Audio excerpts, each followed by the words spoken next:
Advance fee reimbursement ఇస్తాం. దానికోసం 2400 కోట్లు కేటాయిస్తున్నాం. ప్రస్తుతానికి 250 కోట్లు రిలీజ్ చేస్తున్నాం.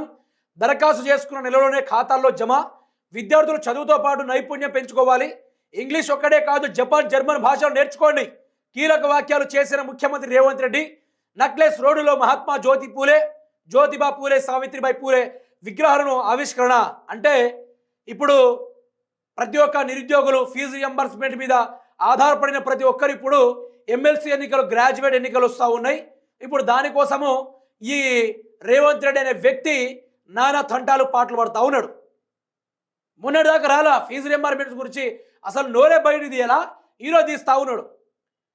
10,814 కోట్ల కథ ఏంటి? ఫీజు రియంబర్స్మెంట్ బకాయిలకు మంగళమేనా? పాత బకాయిలు ఏటు తేల్చకుండా సర్కారు సరికొత్త నాటకం. సర్టిఫికేట్లు రాక 20 లక్షల మంది విద్యార్థుల రోదన. విడుదల వారి నిధులు చెల్లింపులు హామీ ఏమైంది? పాత బకాయి ఎగ్గొట్టేందుకు ముందస్తు జమ ప్రకటన. ఆందోళన వ్యక్తం చేస్తున్న విద్యార్థుల లోకం.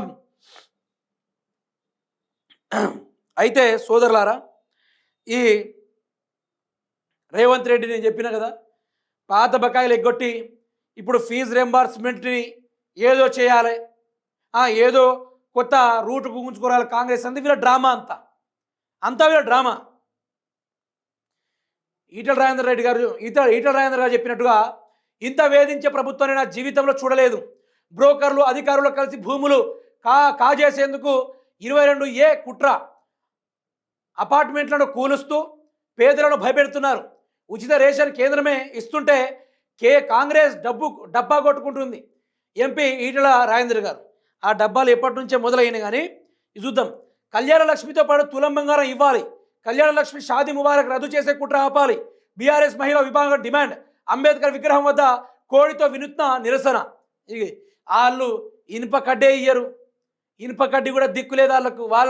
వాళ్ళ కుటుంబాలకు గొప్పగా ఇది చేసుకుంటారు తప్ప దేనికి లేదు. డిసెంబర్లో తెలంగాణ గ్లోబల్ సమ్మిట్ 2.0 ఎందుకు పెడుతున్నారు? ఈ సమ్మిట్లు దేనికోసం? ప్రజల సొమ్మును దోచుకోవడం తప్ప సమ్మిట్లు దేనికోసం? ఏం లాభం ఈ సమ్మిట్లతోటి? డిసెంబర్ 7 నుంచి ఇన్వెస్టర్లు తెలంగాణ గ్లోబల్ సదస్సు నేటి నుంచి 3.42 కోట్ల మందికి స్మార్ట్ రేషన్ కార్డుల పంపిణీ. సన్నధాన్యానికి క్వింటాలు 500 బోనస్. ఈవీ ఆటోలకు 1.5 లక్షల వరకు భారీ సబ్సిడీ. Skill university